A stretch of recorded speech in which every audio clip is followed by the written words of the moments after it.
pues una vez más a nuestros encuentros en Lomata Cultural. Mi nombre es Francisca Wilson, soy periodista e historiadora, y en esta oportunidad los grandes protagonistas de la Segunda Guerra Mundial, que está de aniversario, nos toca analizar a Roosevelt, uno de los grandes, Franklin Delano Roosevelt, porque hay dos, pero el que hablaremos hoy día, Franklin Delano Roosevelt, es uno de los grandes mandatarios de la historia norteamericana. Fíjense que hay algunos historiadores que dicen que para el ciudadano norteamericano es uno de los tres grandes. Uno de los tres grandes. Estados Unidos ha tenido a estas alturas 47 mandatarios y Roosevelt está entre esos tres primeros. George Washington, el primer presidente norteamericano, Abraham Lincoln, quien terminó con la esclavitud, y Franklin Delano Roosevelt. Así que conozcamos a esta figura que marca la historia de Estados Unidos y que marca mucho también la historia del mundo entero, porque estamos determinados desde muchas aristas respecto a lo que sucedió durante su mandato. Así que retrocedamos a ese Estados Unidos del siglo XX que ya se había conformado y desarrollado en torno a una política inicialmente procurando un aislacionismo que le permitiera consolidarse como una gran potencia. Estados Unidos era una nación surgida de colonos británicos. Así como todo el resto de América, fueron colonos europeos los que se fueron instalando en esos territorios en el siglo XVI, XVII, XVIII. A Estados Unidos o a la América del Norte habían llegado colonos españoles, colonos franceses, hasta holandeses. Pero fueron los colonos británicos los que definieron en la costa este la decisión independentista a finales del siglo XVIII. Fueron ellos los que, considerando que la corona británica no les daba mayor participación, que al final del día lo único que les exigían eran grandes impuestos, tomaron la decisión de desarrollar su primer parlamento, con él su primer ejército y ahí entonces su independencia. Desde ahí entonces, finales del siglo XVIII, se constituyen las 13 colonias, pero tomando la decisión de que seguirían unidas, porque una de las propuestas era, por supuesto, que cada una saliera como una nación diferente. Sin embargo, decidieron los Estados Unidos de América. Decidieron seguir en conjunto y eso las fortaleció en la medida que fueron desarrollando entonces una estructura política común, la Constitución. La famosísima y única constitución que han tenido a lo largo de toda su historia. Ya luego de ello van desarrollando su territorio, van conquistando, hasta comprando territorio durante todo el siglo XIX para constituir de la costa este hasta la costa oeste todo ese enorme territorio que los consolida entonces desde el punto de vista territorial, por supuesto también económico. La fiebre del oro ayudó muchísimo a traer colonos anglosajones que les interesara llegar hasta el oeste, hasta este Far West, y todo eso permitió entonces consolidar una tremenda y sólida nación a finales del siglo XIX y ya entrado el siglo XX. Desarrollaron su historia a lo largo de todo este tiempo, pero ya en el siglo XX, cuando estalla la Primera Guerra Mundial, a comienzos de siglo, en 1914, Estados Unidos era una nación sólida, una nación de pilares firmes, una nación que tenía territorio, economía, política completamente consolidada. Y eso va a permitir entonces pensar en la posibilidad de salir al mundo. Hasta ahí, Estados Unidos era una nación aislacionista. Pero la Primera Guerra Mundial le dio la oportunidad, le dio una especie como de vitrina que va a permitir entonces salir al mundo y con mucho liderazgo. En ese entonces su mandatario era Woodrow Wilson, quien me encantaría ser su pariente, pero no lo soy. Y bajo esa perspectiva, Wilson va a ser quien determine de alguna manera varias directrices de esa Primera Guerra Mundial y de los resultados posteriores a la Primera Guerra Mundial también van a estar dirigidos por los famosos puntos wilsonianos o las ideas de Wilson que proponía al mundo tras la Primera Guerra Mundial. Es que él era un adelantado y entendía que los imperios, que eran los que habían participado en la Primera Guerra Mundial, ya no eran un modelo político que se ajustara al siglo XX. Los nuevos tiempos traían demasiados cambios y la estructura mundial ya no estaba para imperios, monarquías, pocos mandatarios dominando prácticamente el mundo entero. Entonces propone una idea de mundo distinto en la que se forjara, por ejemplo, una organización internacional global que dirigiera el ideal nuevo escenario que debía tener el mundo. Fue basado en los puntos de Wilson que se terminó constituyendo la Liga de las Naciones o Sociedad de las Naciones, que al final del día es la antecesora de la ONU. Y en ese contexto, entonces, vamos a ver que las ideas del presidente norteamericano dejan un sello, dejan una huella, dejan una marca de cómo debía desarrollarse el mundo desde ahí en adelante. Estados Unidos entonces empieza a quedar como un referente. Nunca antes había sido, si su política aislacionista lo tenía aislado, lo tenía en el continente americano, sin vincularse demasiado en el resto del mundo, pero después de la Primera Guerra Mundial ya era un referente por Wilson, por su participación en la Primera Guerra Mundial, que lo terminó con el bando de los vencedores, que terminó tomando decisiones respecto a Alemania, por ejemplo, el famosísimo Tratado de Versalles, que constituyó la Liga de las Naciones y que marcó un cambio entonces importante. Su economía estaba sólida, empezaba a desarrollar además un protagonismo financiero porque empezó a prestar plata. Claro, imagínense que la Primera Guerra Mundial se había peleado, pero en Europa. Ellos, si bien eran actores, habían quedado impecables. Nadie les había bombardeado su territorio, ni habían perdido puentes, ni caminos, ni hospitales, ni nada. Entonces esa solidez financiera les permitió también, como referente global, ser un prestamista, ser proveedor también. Su fábrica, su industria estaban andando maravillosamente bien, así que ellos producían lo que el mundo necesitaba. En definitiva, la Primera Guerra Mundial le da a Estados Unidos una oportunidad de convertirse en este referente que el mundo comienza a observar. El Empire State, la torre más alta del mundo. Su construcción en Nueva York la conservó como la torre más alta del mundo. Es un récord durante 50 años. Recién en los años 70 vino a ser reemplazado por otros edificios más altos. El voto femenino, el automovilismo, el famoso modelo Ford T, todas aquellas cosas, la moda, Hollywood. Todo comenzaba a mostrar a Estados Unidos desde un punto de vista que el mundo observaba. Y no es extraño entonces que en los años 20 y en los años 30, tras la Primera Guerra Mundial, Estados Unidos haya sido este foco. Pero vino un tremendo problema. Quizá ya lo conocen.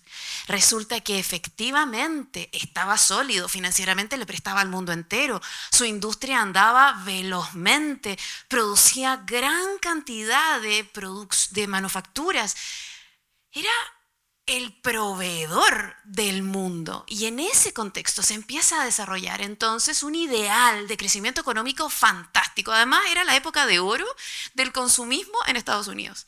Así que todo andaba fantásticamente bien. Pero el punto es que ellos sentían ese gran optimismo. Ellos vivían efectivamente esa condición favorable desde el punto de vista económico, pero el resto del mundo no, Europa no.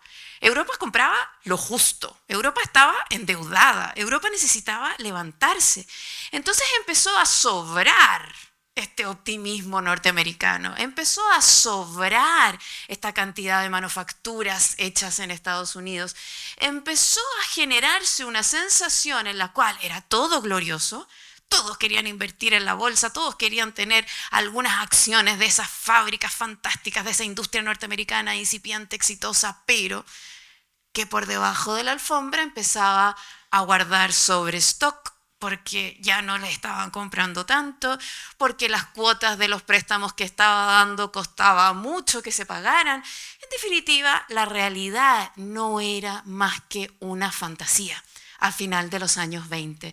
Lo que estaba pasando en la bolsa era, en definitiva, una idea, una ilusión, pero no era real. Las acciones no tenían un valor real. Era tanto el ímpetu y la fantasía que había que los empresarios pedían préstamos en los bancos a 12% de interés anual porque en las acciones conseguían 50% de ganancia anual. Entonces, claro, se jugaba a nivel macro con una economía que al final era de fantasía. Así que terminamos entendiendo el fin de la década del 20 en una debacle financiera. El famoso Jueves Negro de Wall Street. En 1929, en octubre, la bolsa se desplomó. Es que no era real. Los valores que tenían los papeles no tenían sustento. Y eso generó una crisis global. Algunos historiadores dicen que es la primera crisis de globalización que se vivió en el mundo. Decirlo hoy día es un poquito de perogrullo porque la globalización es algo que tenemos a diario. Pero en ese entonces, en 1929, pareciera vivirse por primera vez un hecho que, aunque se generara en un punto del mapa afectaba como efecto dominó al mundo entero. Es que las economías estaban dependiendo de ese Estados Unidos. Estados Unidos era el prestamista de Europa. Inmediatamente, por supuesto, Estados Unidos sale a pedir sus préstamos de vuelta. Y Europa lo mira con cara de, es que no tengo cómo devolver eso. Seguían lentos, seguían quebrados, seguían tratando de salir adelante, seguían intentando efectivamente un desarrollo, pero Europa no podía estar al día. Los ciudadanos norteamericanos se agolparon en los bancos a pedir el poco dinero que tenían y los bancos no lo tenían. Era toda una fantasía. Se habían disfrazado los valores, se habían disfrazado los precios. No era real. Finalmente esto terminó en una debacle económica, en una crisis y en una quiebra nacional y mundial. El crash del 29. Esta gran depresión que va a generar entonces efectos no solo en la economía norteamericana, sino que en el mundo entero. No estábamos preparados para ello. Quebraron miles de empresas. Se dice que se suicidaron miles de empresarios. El desempleo era altísimo. Se dejó de producir, se dejó de generar alimento en la agricultura. Ya no había prácticamente inversión. En definitiva, se detuvo el desarrollo. En ese entonces gobernaba Estados Unidos el presidente republicano Herbert Hoover y venía la reelección en un caos, en una crisis. Supondrán que no salió reelegido, que ganó la oposición. ¿Quién era la oposición? Nuestro personaje del día de hoy, Franklin Delano Roosevelt. Él será quien llegue al poder en plena debacle. Él será quien tome el mando de Estados Unidos como un candidato opositor, demócrata en este caso, que va a hacer entonces, a adoptar la responsabilidad de sacar adelante a este Estados Unidos que está en crisis. Franklin Delano Roosevelt, biográficamente, tenía un primo medio remoto, pero primo al fin y al cabo, que ya había sido presidente, Theodore Roosevelt. Él había sido a comienzos del siglo XX, entre 1901 y 1909, el presidente norteamericano. Había, de hecho, un nombre que lo respaldaba, una familia, un apellido, aunque eran dos ramas, una republicana y otra demócrata. Pero en definitiva, de todas maneras, Estados Unidos conocía de esta familia, entendía de este nombre y le daba, por supuesto, un rol de liderazgo porque había habido un presidente, Theodore, que efectivamente había llevado las directrices de esa nación. De hecho, se conocían. Eran primos como de quinto grado. Pero durante el mandato de Theodore, en una reunión a la que Franklin fue invitado en la Casa Blanca, conoció a una sobrina del presidente, también media prima de él, y se casaron. Así que podrán imaginarse cómo se va desarrollando entonces nuestra historia de la mano de esta familia Roosevelt, que tiene un asidero en la historia norteamericana muy reconocido. En ese contexto y finalmente después de una larga carrera, poliomielitis de por medio que lo dejó en silla de ruedas, va a ir escalando hasta convertirse en las elecciones de 1932, plena crisis norteamericana, en el nuevo presidente de Estados Unidos. Él va a tomar un liderazgo particular. Él va a desarrollar de alguna manera un mandato que tenga que responder y hacer frente a esta gran depresión. Y por eso va a proponer su famosísimo New Deal, el nuevo trato, en donde él propondrá medidas económicas intervencionistas, en la que será el Estado el que ponga la mano en el bolsillo para echar a andar una economía que está estancada. Va a ser de un costo financiero altísimo, de un costo fiscal enorme, pero con el objetivo puntual de sacar adelante a esta nación que está detenida. Empezar a ofrecer seguridad social, empezar a exigir un sueldo mínimo, ofrecer oportunidades de empleo, también opciones para la agricultura, sacar adelante a Estados Unidos y poder entonces seguir avanzando en un desarrollo de un país que venía de un pasado bastante exitoso y sólido, pero que estaba pasando por una tremenda crisis y que el mundo entero también lo hacía. Desde ahí, desde esa perspectiva, podemos ir reconociendo entonces un muy exitoso modelo más en lo social que en lo económico, porque el costo, podrán imaginarse, para las arcas fiscales fue enorme. Pero efectivamente logró sacar adelante esa nación desde el punto de vista social, desde el punto de vista de la población, desde el punto de vista de cómo seguía la sociedad avanzando. El New Deal, el nuevo trato, fue la clave. Lo que convirtió a Roosevelt, en definitiva, en un personaje importantísimo para la sociedad del momento y en un mandatario que fue reelegido, naturalmente. En la mirada de Estados Unidos estaban mejor con su liderazgo. Y eso lo lleva entonces a ser reelegido en un segundo mandato cuando estalla la Segunda Guerra Mundial. Porque recuerden que la Primera y la Segunda Guerra Mundial son casi lo mismo. Hay muchos historiadores que consideran que es una sola guerra. Es que desde que terminó la Primera en 1918 y comenzó la Segunda 20 años después, realmente los sucesos están muy entrelazados y por tanto a Franklin Delano Roosevelt le va a tocar enfrentarse ya no solo a la Gran Depresión, que era un tremendo capítulo que debía afrontar, sino que ahora además se le suma la Segunda Guerra Mundial. Sabemos que ese hito en la historia significaba una Alemania nazi fortalecida que había desarrollado a lo largo de los años 30, en el mismo periodo en que paralelamente gobernaba Roosevelt en Estados Unidos, era Hitler quien estaba levantando también y consolidando a Alemania. Y convenciéndola además de que no merecía los castigos que le habían dado después de la Primera Guerra Mundial.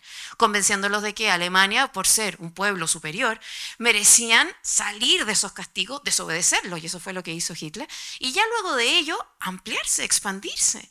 Por ser una raza superior, merecían tener más territorio, más Lebensraum. Y bajo esa lógica entonces había que abrir las fronteras. Eso fue la Segunda Guerra Mundial, iniciada el 1 de septiembre de 1939, cuando Hitler invade Polonia con el objetivo de entonces ampliar las fronteras de lo que él llamaría el Gran Imperio Alemán, el Reich o Tercer Reich, porque la historia alemana es bastante más antigua y este era su tercer minuto imperial. Mientras eso sucedía, Estados Unidos intentaba con Roosevelt declararse neutral. Lo mismo había hecho durante la Primera Guerra Mundial. En los primeros años, la verdad, la postura de Estados Unidos era intentar no vincularse. Sin embargo, rápidamente, tanto en la Primera como en la Segunda de las guerras, Estados Unidos termina colaborando con el Reino Unido, de quien se había independizado siglos antes para constituir la nación, pero que ahora veía con la necesidad de aliarse y sostenerlo producto de los nuevos sucesos de estas guerras globales. Ahí entonces es donde empieza a entregar provisiones, alimentos, petróleo, barcos, aviones, municiones y todo tipo de material militar que respaldaran al Reino Unido para que resistiera esta guerra. Es que la Segunda Guerra Mundial, en toda su primera etapa, tiene a un claro superior alemán. Los británicos, durante los primeros años de la Segunda Guerra Mundial, estaban prácticamente solos. Los británicos estaban asociados originalmente a Francia, pero quizás recordarán que Hitler entró a Francia rapidísimamente. Esas fotografías de Hitler debajo de la Torre Eiffel nos indican que Francia no pudo seguir sosteniendo esa enemistad. Entonces los británicos se quedaron solos, peleando contra la Alemania nazi que crecía y crecía. Entonces, en esa soledad, Estados Unidos comienza a aportar, a financiar, a entregar pertrechos, provisiones, petróleo y lo necesario para que el Reino Unido al menos pudiera resistir. A cambio, más que querer el dinero de vuelta de toda la ayuda que estaba ofreciendo, lo que Estados Unidos buscaba era posicionarse. ¿Qué es lo que quería? Territorios. Lo que quería era que el aliado a quien estaba ayudando le entregara o le permutara lugares. Todavía los británicos eran un imperio colonial, todavía tenían territorios en algunas partes del mundo. Y lo que quería Estados Unidos era eso, poder acceder a territorios donde Estados Unidos estableciera bases navales y militares que le dieran presencia global. Lo consiguió. Hoy día Estados Unidos tiene, dicen por ahí, como unas 800 bases en el mundo entero, basado en la idea de su presencia militar globalmente. Aquí había comenzado justamente con esa proyección. Así que la Segunda Guerra Mundial claramente estaba involucrando a Roosevelt, quisiéralo o no, porque además, días antes de que comenzara esta Segunda Guerra, le había llegado una carta, ni más ni menos, que de Albert Einstein, el principal científico de la época, alemán, pero que estaba viviendo en Estados Unidos, y quien le menciona que hay algunos científicos refugiados en Europa, húngaros en este caso, que le han informado a Einstein que hay un proyecto en la Alemania nazi muy peligroso. El proyecto trata de una bomba de uranio, las bombas atómicas. El proyecto trata de investigaciones a las que están siendo obligados algunos científicos en la Alemania nazi para desarrollar un tipo de armamento completamente diferente. Einstein advierte a Roosevelt que esto es tremendamente peligroso y lo presiona para que sea Estados Unidos quien empiece a investigar de qué se trata esto y idealmente detener. En la carta, Einstein le informa a Roosevelt que puede ser posible provocar una cadena de reacciones nucleares en una gran masa de uranio, en la que se generarían grandes cantidades de energía y un nuevo tipo de radioactividad. Todos sabemos lo que es eso, pero Roosevelt y el mundo de los años 30 y 40 no tenían ni idea. No se sospechaba, ni menos que pudiera venir de algo como el uranio. Einstein probablemente no se estaba dando cuenta que le estaba dando el secreto de la bomba atómica a Estados Unidos. Einstein era antiguerra y por tanto su relato en la carta no solo advierte que hay que detener a la Alemania nazi, sino que además invita a que sea Estados Unidos el que inicie el desarrollo quizá de una proliferación nuclear. Claro, probablemente Einstein no tenía esa proyección. Es más, él era antiguerra y el propio Roosevelt lo sabía. Así que cuando finalmente el mandatario de Estados Unidos acepta que esto es un peligro y que Estados Unidos tendrá que desarrollar su propio proyecto de este tipo de armamento, no pone a Einstein a liderarlo. Einstein era una antiguerra y constantemente estaba en sus discursos señalándolo. Bajo esa lógica, entonces, se va a desarrollar por el liderazgo de Roosevelt el proyecto Manhattan, un proyecto secreto, un proyecto que se comenzó a desarrollar basado en las directrices de las Fuerzas Armadas norteamericanas, pero sin que ellas supieran realmente lo que estaban haciendo. Se dice que había 30 lugares distintos dentro de Estados Unidos que desarrollaban alguna parte de este proyecto, sin saber que había otros 29 desarrollando otra parte. Para coordinar todo esto, un científico físico nuclear, líder de todo el proyecto, quien sí sabía realmente lo que estaba aquí por venir, que era el famoso Robert Oppenheimer. Él va a ser quien entonces, no Einstein, él va a ser quien dirija todas estas 30 situaciones que intentaban de manera secreta y apartada evolucionar y desarrollar lo que sería la finalmente bomba atómica. Se llevaba muy bien, él desarrollaba un muy buen vínculo con ingenieros, con científicos de todo tipo, tenía un discurso que incentivaba, que promovía, que aunaba esfuerzos y que entendía que bajo un liderazgo secreto, es verdad, pero común, permitiría entonces llegar a buen puerto. Y sabemos, lo lograron. Estados Unidos se convirtió en el primer país del mundo en contar con una bomba atómica. Y todo ello bajo el mandato de Roosevelt, quien advertido por Einstein va a descubrir la necesidad de bajar la amenaza del enemigo nazi. Por supuesto que el proyecto Manhattan incluyó espionaje a el proyecto alemán con el interés de hacerlo fracasar. También suponemos que tiene que haber incluido, sin que Oppenheimer ni Roosevelt lo supieran, espionaje soviético. Es bien posible que también le hayan ido a investigar lo que Estados Unidos estaba haciendo secretamente en el proyecto Manhattan. Fíjense que la Unión Soviética se entera de que la Casa Blanca extrañamente había mandado sacar de todas las bibliotecas nacionales el artículo o la revista entera del año 1941 de una revista científica. Por supuesto que llamó la atención. La revista científica, mucho antes del proyecto Manhattan, había dicho que el uranio podía producir. Y bueno, lo quitaron. Obviamente la Unión Soviética tomó ojo, fue a buscar de qué se trataba y parece que desde ahí entonces también comenzó su propia proyección, que demoró un par de años más, pero que al final también lo llevó a tener este tipo de armamento. ¿Por qué todo este interés? ¿Por qué este desarrollo? ¿Por qué finalmente aventurarse en un proyecto que terminaría siendo tan peligroso? porque ya estaba desatada la Segunda Guerra Mundial, porque la Alemania nazi ya tenía prácticamente todos sus objetivos cumplidos. Básicamente lo que estaba pasando en 1939, 1940, 1941 era que la Alemania tenía todo lo que quería, solo le faltaba Inglaterra para tener el control completo. Entonces, basado en esa amenaza y en ese riesgo, donde Alemania además estaba empoderada porque tenía de aliado a Mussolini en Italia, porque tenía de aliado todavía a Stalin en la Unión Soviética, porque tenía de aliado a Japón, un imperio que llevaba conquistando en el lejano oriente una enorme cantidad de territorios. Japón ya no era solo Japón.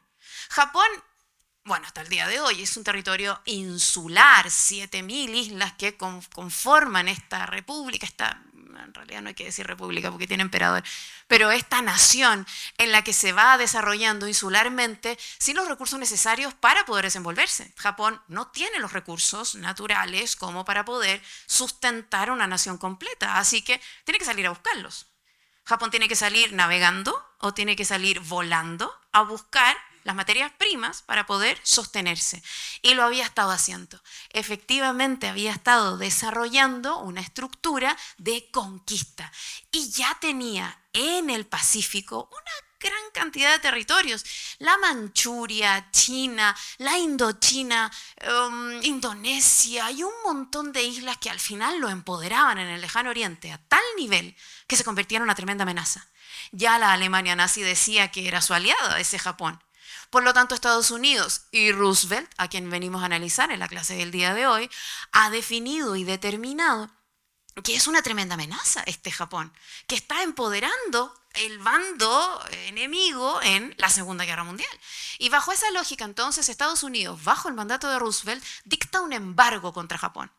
Japón no puede acceder a petróleo mundial, no puede acceder a chatarra mundial, no puede acceder a acero mundial. O sea, deja a Japón atado de manos. Recién decíamos que Japón necesita salir a buscar todo lo que requiere. Y sin petróleo, sin acero y todas estas restricciones que Estados Unidos le impone, deja a Japón obligado a retroceder. Japón, por supuesto, se opone. Y Estados Unidos entiende que esto va a generar un tremendo resquemor. Así que el propio Estados Unidos, 1941, segundo semestre de 1941, el propio Estados Unidos empieza a prepararse para una eventual ofensiva de Japón contra ellos. Naturalmente, podría pensar, si estamos en plena guerra, que podría venir un ataque. Así que Estados Unidos se preparó para un ataque, aunque en realidad lo esperaba al sur. Lo esperaba al sur porque es zona petrolera y claramente Japón, una de las cosas que había quedado restringida era el acceso al petróleo, así que posiblemente sería zona petrolera la que Japón querría adquirir. Y ahí estaba enfocado Estados Unidos cuando sorpresivamente en diciembre de 1941 le bombardean Pearl Harbor. No había preparación, conocimiento o advertencia, al menos en la historia oficial, de que Estados Unidos pudiera suponer que hacia Hawái venía el ataque. ¿Qué es Hawái? Estados Unidos. Es que Hawái es el estado número 50 norteamericano. Es territorio norteamericano de ciudadanía, pasaporte y población norteamericana.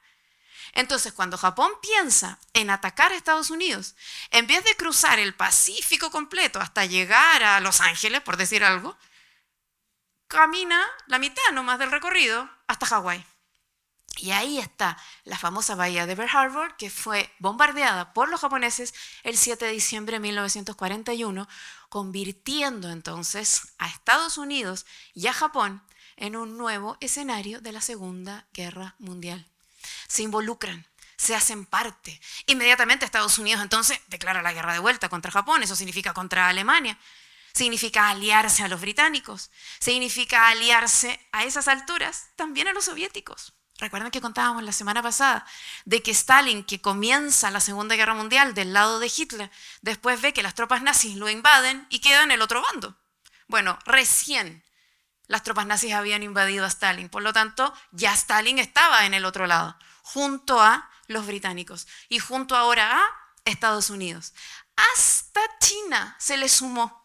Porque miren la cantidad de territorio que Japón había tomado en el Pacífico, partes importantísimas de China también, que quería defenderse de ese Japón invasor. Así que hasta incluido China estaba intentando detener el avance que Japón estaba adquiriendo aquí en el Pacífico. Comienza entonces una tremenda batalla que se va a prolongar, ya lo sabemos, no será un spoiler, que se va a prolongar hasta el lanzamiento de las bombas que recién hablábamos sobre Hiroshima y Nagasaki. Con esa perspectiva, entonces, podrán imaginarse que la participación de Estados Unidos durante la Segunda Guerra Mundial, por supuesto, dejó de ser neutral. Se involucra directamente en esta participación con aliados tan inusuales como lo fue China en ese minuto. Pensar en un vínculo amistoso hoy entre Estados Unidos y China nos parecería un poco difícil de entender, pero en ese contexto se comprende bien, ¿no es cierto? Japón era enemigo de China porque la había invadido. Japón era enemigo de Estados Unidos porque lo había bombardeado. El enemigo de mi enemigo, mi amigo. Entonces, con esa lógica se va a desarrollar este enorme bando aliado que va a intentar defender los avances que hasta ese minuto estaba viéndose en la Segunda Guerra Mundial. El apoyo norteamericano se hace evidente. Aquí la propaganda de Estados Unidos para reclutar población, por ejemplo, acuérdense que veníamos arrastrando la Gran Depresión y el desempleo, lo que significará una enorme cantidad de puestos de trabajo como una oportunidad en las Fuerzas Armadas, lo que significará que la industria comienza a acelerarse con nuevos puestos de trabajo para los norteamericanos para producir el armamento, las municiones y todo lo necesario para abastecer su participación en la Segunda Guerra Mundial. La economía comienza a forjarse, comienza a consolidarse, a hacerse sólida. Hay historiadores que dicen que Estados Unidos fue el único país del mundo que se enriqueció debido a la Segunda Guerra Mundial. Entonces, en esa perspectiva podemos ver que el mandato que Roosevelt está desarrollando en Estados Unidos tiene una sólida firmeza respecto a la Gran Depresión y ahora a la Segunda Guerra Mundial. Resulta que a estas alturas ya ha sido elegido por tercera vez, en un contexto en el cual Estados Unidos está pasando por hitos históricos demasiado fundamentales. Y es Roosevelt quien tiene la visión para entender cómo debiera Estados Unidos levantarse y una vez más ofrecer alternativas para el nuevo orden, para lo que venga después. Lo mismo que habíamos señalado con el presidente norteamericano Woodrow Wilson cuando se desarrollaba la Primera Guerra Mundial, le toca enfrentar ahora a Franklin Delano Roosevelt desarrollándose la Segunda Guerra Mundial. Él entiende que lo que viene para el mundo en adelante debe ser regulado, debe ser ordenado, hay que estructurar nuevas reglas que definan cómo seguirá en adelante el mundo tras el fin de la guerra. Y ahí es donde, antes de que termine la guerra incluso, que es el año 45, el año anterior, el 44, Roosevelt elegido por cuarta vez, va a tomar la decisión de estructurar aquí en Bretton Woods, que es una especie como de gran localidad norteamericana de spas y lugares de descanso, donde reúne a grandes pensadores de Estados Unidos para desarrollar estos famosos acuerdos, que son financieros, son monetarios, que van a decidirse en 1944 en Bretton Woods, en esta localidad, con el objetivo entonces de distinguir lo que sea esencial para que económicamente el mundo no caiga devastado otra vez. Es que ya tenían la experiencia. Después de la Primera Guerra Mundial, había caído el mundo entero en la Gran Depresión, en esa caída económica que ya había llevado no solo a Estados Unidos, sino que a muchas partes del mundo a una debacle económica. ¿Cómo hacer para adelantarse y que el mundo no vuelva a caer en lo mismo? Se estaba viviendo una guerra de mayor envergadura aún, y había que prepararse de mejor manera aún. Así que Bretton Woods va a proponer entonces que se generen directrices económicas sólidas. Claro, es que Estados Unidos estaba sólido. Su participación en la Segunda Guerra Mundial no lo estaba debilitando económicamente, por el contrario, ya habíamos adelantado. Estados Unidos durante la Segunda Guerra Mundial se estaba enriqueciendo. Tenía una economía muy sólida, era la fábrica del mundo, quien más producía y por tanto más vendía. Estaba saneada su economía producto del New Deal o Nuevo Trato, que que Roosevelt ya había aplicado en los años 30, y entonces ahora en los 40, con un Estados Unidos que estaba duplicando su producción, con una economía sana, enriquecida, entonces podía él ser el pilar en el que se sustentaran las economías globales. Y así fue entonces como en Bretton Woods se van a establecer esos lineamientos que llevarán a constituir reglas financieras internacionales. ¿Qué quiere decir?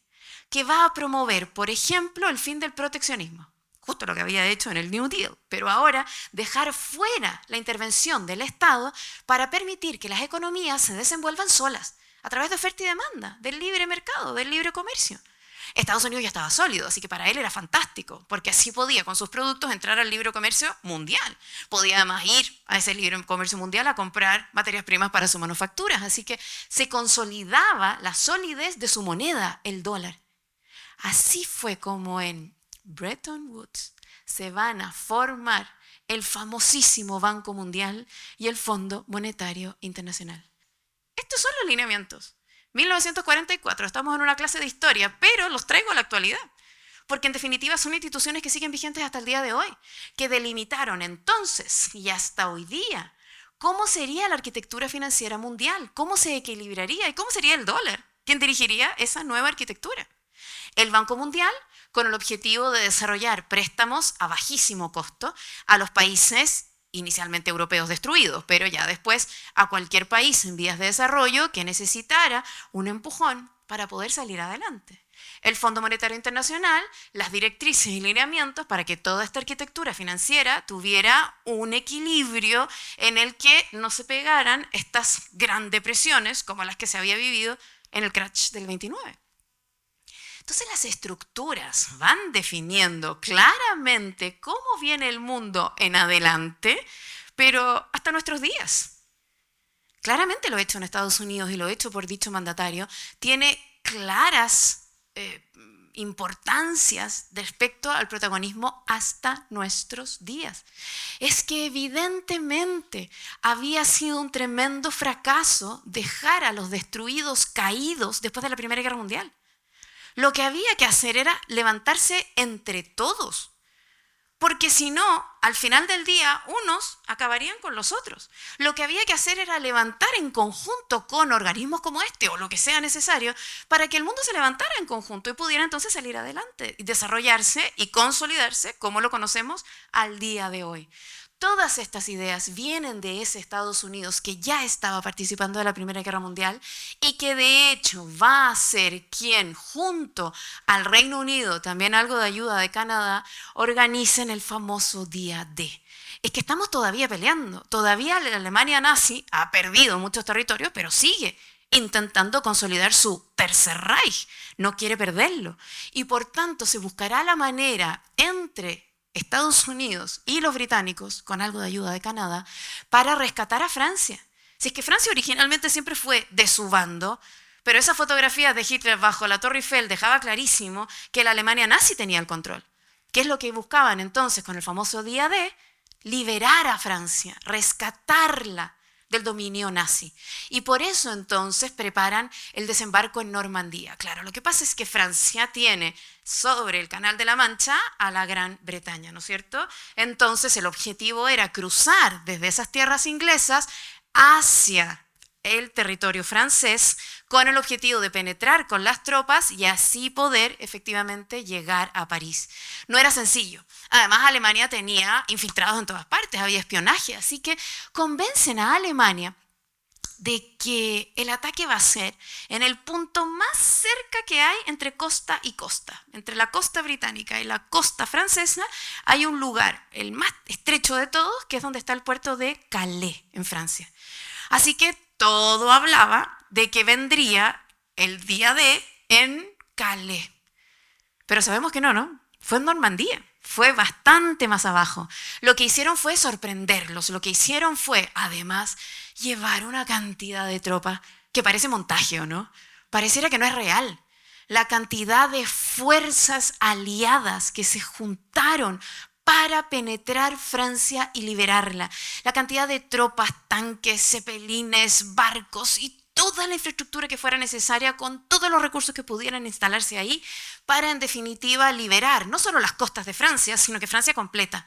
Las tropas lo lograron. Efectivamente, en un par de meses liberaron París, fortaleciendo enormemente la postura ahora de Reino Unido, Rusia de la Unión Soviética, Estados Unidos, Francia liberada y hasta China que estaba peleando por el otro lado. Ahora ya eran muy sólidos, ahora eran muy fuertes. Hitler trataba todavía incesantemente de defender su Reich y todavía quedaba un poco de tiempo de guerra aún. El punto está en que la participación de Estados Unidos fue clave, con el aporte principalmente en infraestructura, bueno, también en soldados, que van a generar entonces el liderazgo exitoso de ese día D. La cantidad de soldados que ya consiguiendo la libertad de Francia regresaron a Estados Unidos, entendiéndose entonces una postura tremendamente victoriosa y la casi absoluta certeza de que esto era ya el comienzo del fin, de que en definitiva la Segunda Guerra Mundial y la Alemania nazi estaban por terminar. Por eso el regreso de tantos soldados norteamericanos a Estados Unidos después del famosísimo Día D. Tanta certeza había de la victoria que antes de ganar ya se estaban reuniendo los líderes, Roosevelt incluido, para ver cómo venía el mundo en adelante. Esto no fue tras el fin de la Segunda Guerra Mundial, que fue recién en agosto del año 45. Esto fue en febrero del año 45. Roosevelt ya estaba en su cuarto mandato. Y bajo esa lógica estaban decidiendo qué vendría para el mundo. Las grandes decisiones que se habían tomado después de la Primera Guerra Mundial ahora se tomaban antes de que terminara la Segunda Guerra Mundial. Una de esas decisiones, la Liga de las Naciones. El objetivo de la Liga de las Naciones, con las ideas de Woodrow Wilson, habían sido que se estableciera un organismo internacional para que sus países miembros resolvieran ahí las dificultades que tuvieran y no se enfrentaran en guerras. Ahora, parece que no había servido porque ya estaban en la Segunda Guerra Mundial, entonces la Liga de las Naciones había que hacerla desaparecer. ¿Qué se decidió en este acuerdo de Yalta con Roosevelt ahí sentado con un lugar protagónico? Se decidió no solo sacar a la Liga de las Naciones, sino que reemplazarla por la Organización de las Naciones Unidas, mismo organismo que está vigente hasta el día de hoy. Así que como veníamos a una clase de historia, los vuelvo a traer a la actualidad, con estructuras que siguen vigentes hasta nuestros días. La Organización de las Naciones Unidas será un organismo que venga a reemplazar a la Liga de las Naciones con los mismos objetivos. Que las naciones miembros lleguen a acuerdos en el organismo y no se enfrenten en guerras. Ahora, la particularidad de la ONU, que ha permitido que quizá lleve más décadas de existencia que la fallida Liga, es el hecho de que al interior de la ONU se constituyó un organismo pequeñito que se llama el Consejo de Seguridad. Y en él efectivamente se pueden tomar decisiones respecto a las naciones miembros. Ese Consejo de Seguridad tiene miembros que van alternándose cada 2 años porque todos los 193 países que pertenecemos a la ONU podemos ser parte de esos miembros del Consejo de Seguridad. Pero además de esos que van cambiando, hay 5 fijos. Y esos tienen derecho a veto. Si ellos no quieren algo, no se decide. ¿Quiénes son los 5 fijos? Seguro ya se los imaginaron. Los ganadores de la Segunda Guerra Mundial. Los británicos, los norteamericanos, los franceses, los rusos y los chinos que todavía estaban participando en esta alianza. Así que podrán imaginarse la tremenda trascendencia que significa la participación de Estados Unidos y el liderazgo de Roosevelt en todas estas decisiones. Es que son decisiones que siguen vigentes al día de hoy. Es que es el nuevo escenario internacional que nos dejaron hasta la actualidad. Ahí se definió, por ejemplo, que debía venir la democratización y liberalización de todos los territorios. Ahí es donde se decidió que los caídos, que los vencidos tendrían un tiempo de dominio de estos aliados que estaban ganando la guerra, pero ya después se los iba a dejar libres y se les iba a imponer la democracia, que sería el modelo político que tendría que venir después de la Segunda Guerra Mundial, porque ya debían acabar los imperios, porque se decidió la descolonización, y porque se decidió el mapa y el mundo como lo conocemos hoy día. Es tremendamente importante todas aquellas decisiones que se adoptaron cuando la Segunda Guerra Mundial terminaba y cómo quedaron dichas directrices definidas incluso antes de que la guerra acabara. Esto es febrero en Yalta. Yalta no sé si saben, pero es ahí en Crimea, en el Mar Negro, ese lugar que está hoy día tan en las noticias. Y ahí en esas decisiones adoptadas en Yalta aún quedaban meses de guerra. Fue en febrero. Alemania se rindió recién en mayo y las bombas de Hiroshima y Nagasaki fueron recién en agosto. Quedaba aún Segunda Guerra Mundial. Y desafortunadamente para nuestra figura, Franklin Delano Roosevelt, no había tiempo suficiente. Murió. Murió antes de que terminara la Segunda Guerra Mundial. Murió en abril. Sorpresivamente, en su escritorio de trabajo, de repente, una hemorragia cerebral tremenda, con un dolor de cabeza fenomenal, termina cayendo abatido en su escritorio y acaba su vida sin poder conocer los resultados de todas aquellas acciones que había adoptado. Había desarrollado el proyecto Manhattan, no supo lo que significaría Hiroshima y Nagasaki. Había desarrollado el Banco Mundial, el Fondo Monetario Internacional, no supo que serían organismos que se constituirían hasta el día de hoy. Había desarrollado las bases para la Organización de las Naciones Unidas, no supo que décadas después todavía seguiría existiendo, no supo tampoco que terminaba y prontamente la Segunda Guerra Mundial. De esta forma vamos llegando al final entonces de este recorrido de una figura que claramente tiene un lugar en la historia muy protagonista. No solo para Estados Unidos, que como les decía al comienzo, es parte de los 3 presidentes más importantes de toda su historia, sino que para el mundo entero. Termina generando resultados su mandato que dejan sello y huella para todos nosotros. Gobernó, ya lo he ido relatando, durante 4 periodos. No alcanzó a terminarlo. ¿Por qué? Si todos sabemos y escuchamos permanentemente que en Estados Unidos solo pueden gobernar 2 periodos, se los cuento antes de terminar. Porque en estricto rigor, era solo una costumbre.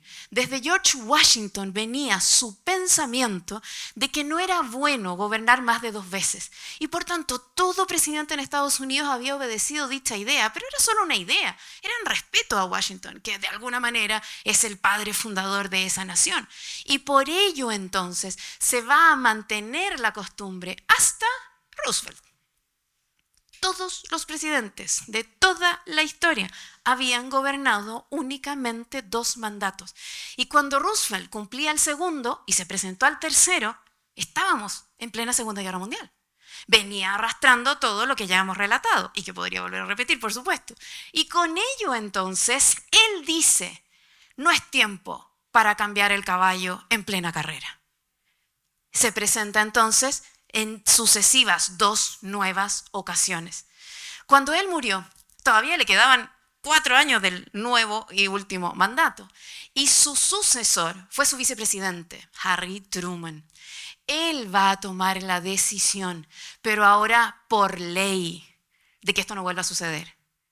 Para que efectivamente Roosevelt sea el único presidente de toda la historia de Estados Unidos en haber gobernado 4 mandatos.